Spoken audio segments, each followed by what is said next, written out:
I'm just a woman, but only human.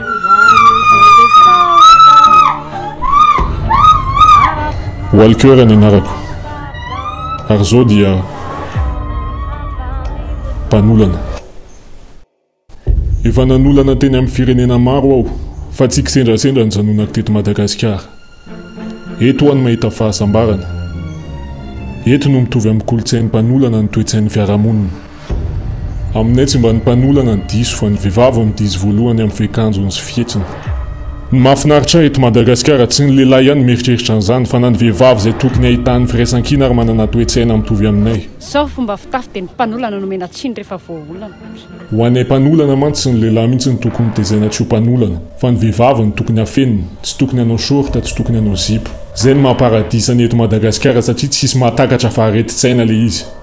Maro aminay mpanolana ny manolana boay kely, ka inona kiny dira kozy le zipo. Eto ny lehilahy rehetra no eritreretina mety hanolana. Heverina ohatriny alika daholo ny lehilahy ka tsy manana saina sy fanahy afaka hitazona ny filana, ka tsy afaka omena tsiny zany izy raha manolana rehefa mahita vatana vehivavy. Mahazo vanatsara izay amin'izany.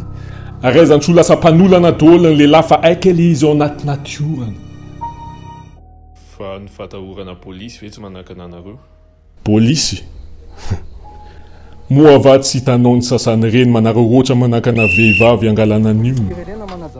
Tena sy mahamaika sy fa zafady.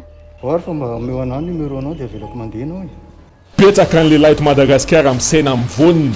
Mahatsiaro tena ho bandy izy rehefa manao harcèlement eny an-dalana, indrindra fa rehefa petsaka ny bandy akamata fiaraka. Izay mahasamana igely ary mikitika mihitsy ary ny tena favo.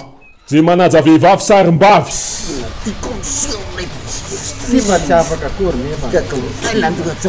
Ka ahoana moa izay tsy azo vana.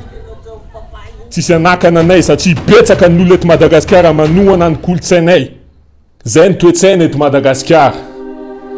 Nareo tsy miteny reo ary, azo atao hoe pretsy kombakomba aminay.